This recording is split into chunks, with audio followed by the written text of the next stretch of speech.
What's up, everybody? Thank you so much for joining me today. We're going to be taking a look at, you read the description, you know what we're looking at, the theorem by Suck My Mod and Jabo from Wismac. Yeah, this is, this definitely isn't a newer tank, but hey, we're going to take a good look. I'm sure by now a lot of you guys have seen this up close and personal. I'm going to show you how I build mine and what I like in mine, and we're going to use a fused Clapton today. This is a 26 gauge core wrapped with 40 gauge.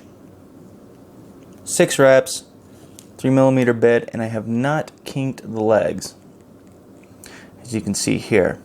The reason I didn't kink the legs is when you look at these tanks, whenever you get a tank or dripper, whatever the case may be, look at the height of your eyelets before you build it. See how it's down here? And then up here, it's conforming to your coil. The natural bend of your leads there. One's up, one's down.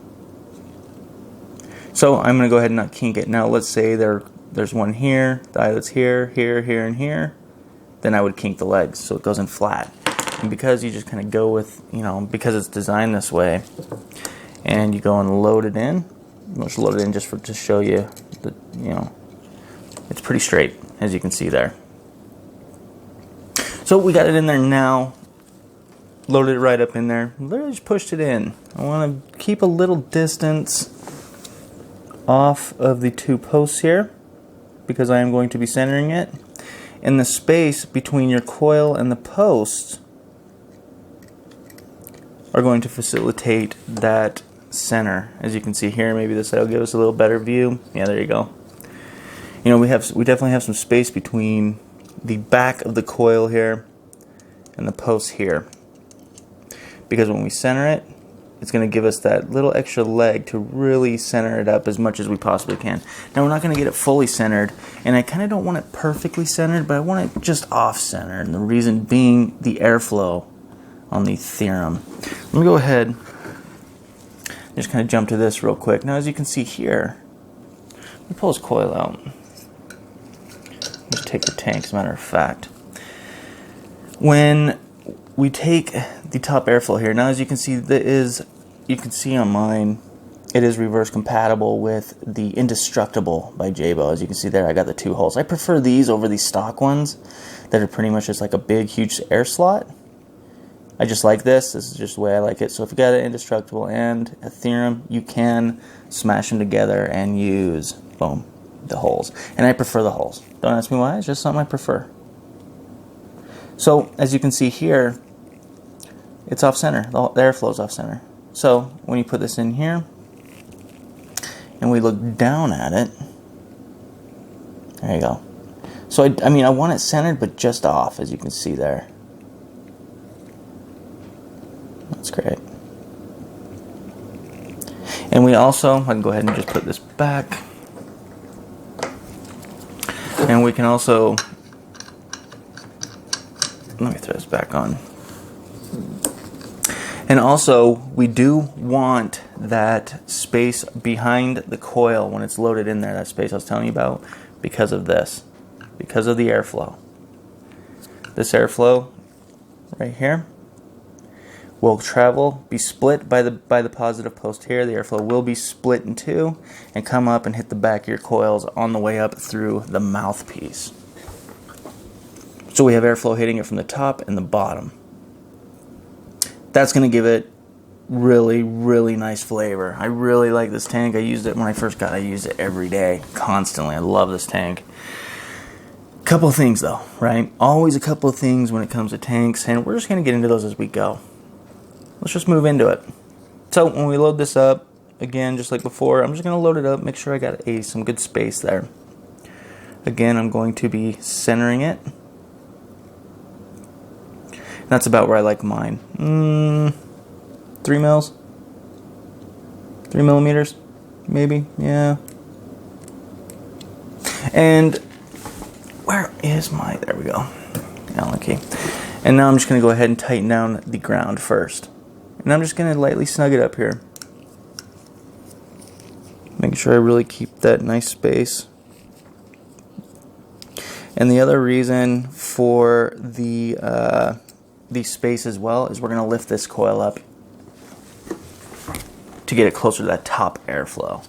So we're working with the airflow here. We're kind of looking at the tank all as one piece, and we want to kind of piece it together to get the most we possibly can out of this. There's a lot of cool ways to build this, and maybe if you guys are interested, let me know in the comments. I got a really cool dual coil for this. It's a lot of fun to build. Awesome. So we just have it just snugged up. You can already see it's kind of lifting here. And now I'm going to center it and lift it. So let's go ahead and just do that. Throw in the driver that you put it into and just gently move it over about right there. And as you can see, this hand comes in here. Sorry about that. I've pushed it over. I'm going to hold my driver here and just hold it just like that. And now I'm going to tighten down the positive.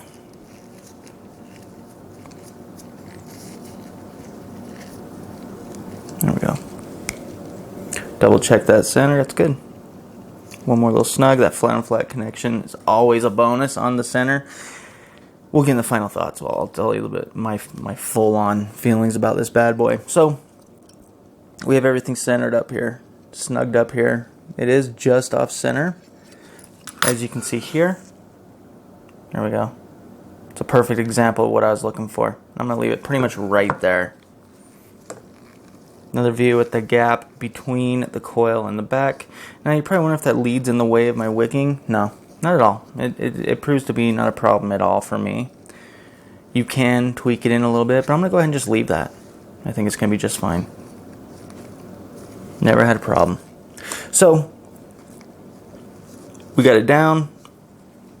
Let's double make sure on the ground. Yep, a little loose there. One more on the center.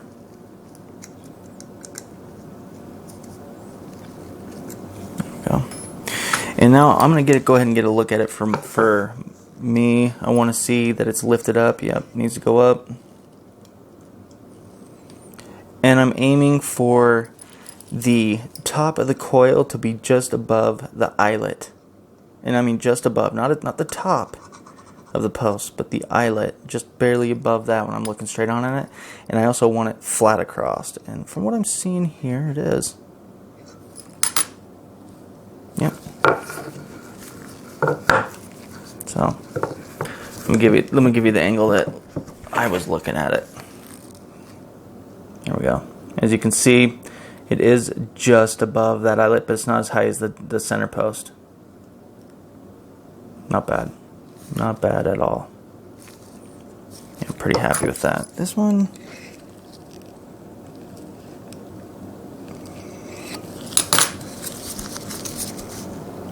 there we go. Much better. Throw it back on. And now we're going to clip our leads. And honestly, it really is that simple. Now, I am catering to the way I like to use this, which is, not the only way by any means, man. I'm always just showing you guys what I like. Clip it nice and flush here. You need to get flush. Remember, this piece is going in behind it. I always like to come in here and go like this. Yeah, we're doing great. Should be just fine. And before we do some measuring, I'm going to pull this off, and I'm going to show you guys. I'm going to pop this on there. I want you guys to see where that coil is. We've got it pretty high up there. We probably could even go a little bit more, but I really like it right. That's kind of where I aim, and I really like that location of it. There we go. Very cool. Pop that back out. And let's go ahead and measure this thing. Top side. And throw it on. No pulse. Okay, it's always going to measure low, all nichrome 80. All my fused Claptons are all nichrome 80 all the time. So there you go, 0.19 ohms. Got about 43 watts. And we're just going to grab our ceramic tweezers here. Here we go. Always ceramic tweezers. Good. Always ceramic tweezers, never metal here. Anytime you're going to be strumming, nudging, you can't do it with metal tweezers. You're going to cause a short. You're going to pop your coil. Always avoid that. Ceramic tweezers, they're readily available everywhere. These are my favorite. There you go. They were designed for this. That's why I like these a lot. They were designed for exactly what we're about to do. And they're incredibly durable. Incredibly. Let's get into it. So I'm just going to pulse. You're going to see a little burning off there, a little slight residue burn. And now you're going to see, damn fly, now you're going to see the legs start to glow. You're going to see the one start to glow. There we go. Now if we had a flat on flat here, as well as we do here, we would have them both going pretty evenly. I'm going to go ahead and fire and pinch and hold. Then hold on to it. This is just to hold its shape. I want it to stay put right there, right where I got it.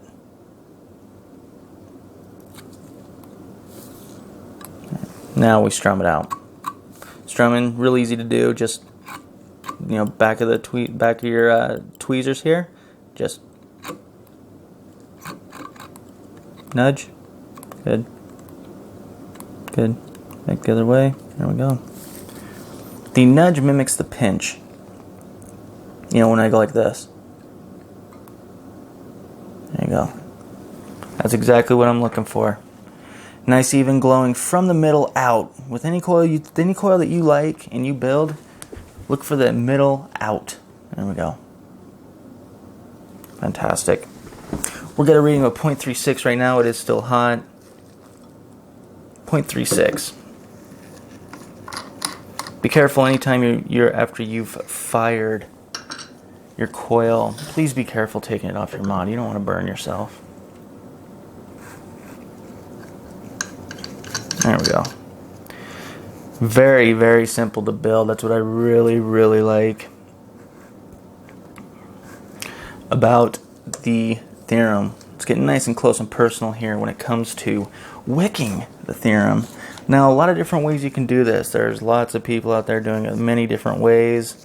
And this is the way I like to use it.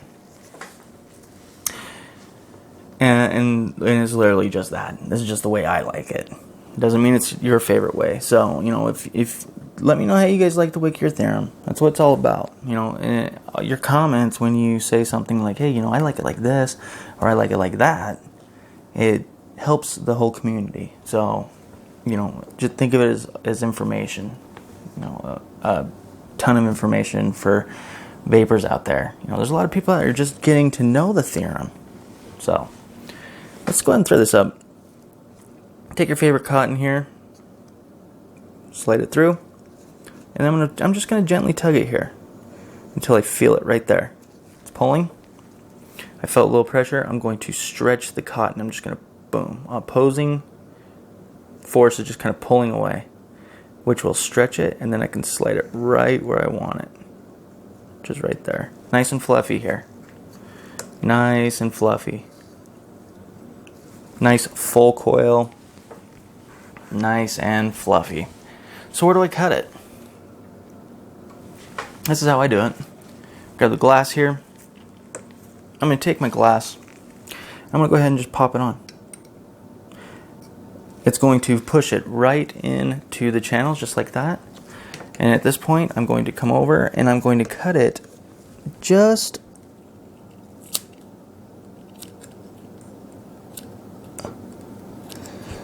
above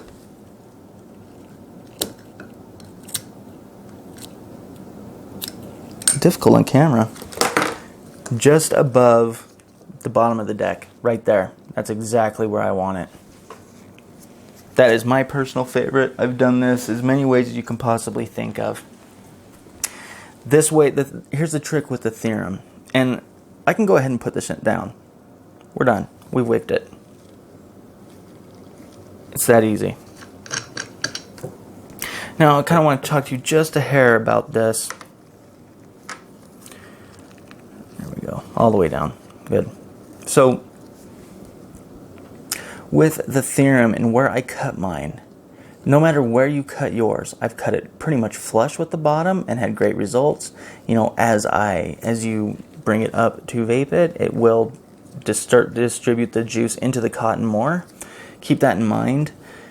Also, I've done it to where I've had one leg just going down to the bottom and this one flush. Worked great then. I feel like this tank does really well wicking wise. They're definitely giving you plenty of room here. However, I do want to leave one key point here. Juice, your e-liquid, needs to be able to travel around and underneath your cotton, both cottons here.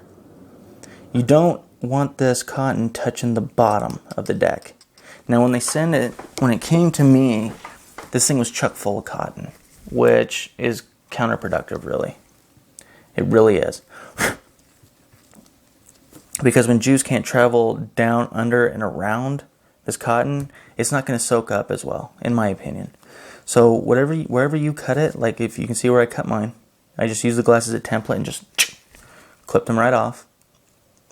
Just make sure juice can travel directly underneath it. Now, one thing I'm going to do here is I'm going to look in the top. I'm going to take, whatever is comfortable for you, and I'm going to pull it off of here. There we go. I want to make sure cotton is down in, going into those wick channels and not sitting up there. And we're looking pretty good here. We can go ahead and throw some e-liquid in it. So I'm going to put it back on the tender stand, the tenderfoot stand, because this is what I use for my theorem. Now at first you can fill it with whatever you want. Now after you fill it with the theorem, I've noticed refilling it can be a pain. When you take your bottle, you go in and you start dripping down in there. It can block itself. The juice actually blocks itself, creating pressure, which means it won't go down into the tank. Check this out. 30 ml unicorn with this screw on top. These screw on tops fit pretty much all the 30 ml unicorns. You've seen these around. You probably got all sorts of crazy, not squonking, but all sorts of bottles laying around with this top on there. It fits right on there. And this is what I use for my theorem. I got some waffle maker here, but you can go right down in there. See that?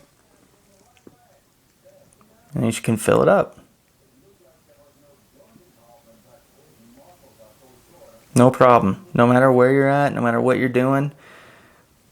There you go. I call this my theorem bottle. And this is what I use. So what I'm going to do here is I'm going to demonstrate how this wicks. Now as you can see, it's taking a good amount of juice here. It doesn't really distribute that. This bottle doesn't really kick, just kind of kick out the juice super fast. But we're going to keep filling it until this cotton soaks up.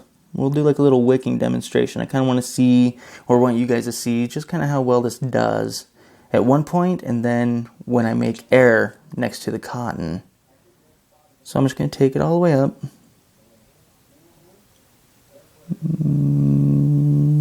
Right about there. It's like watching water boil, huh guys? Spin it around and there you go. So we're kind of staring at it here. And there you go. Because there's air in this corner right here, air can travel next to the cotton. That's going to, I'm just barely poke. You saw that? I just barely poke that. I mean, barely. And just see how it's pulling it right up. And you can see where I filled it. You can really see see, there you go. You can really see that start to grow. It'll grow bigger and bigger and bigger. Now if you came in here with another bottle after this was full, it's going to be hard to fill, but when you have this bottle on you, you just give it a little squeeze-a-roo. There you go. And that's kind of my tip for the theorem.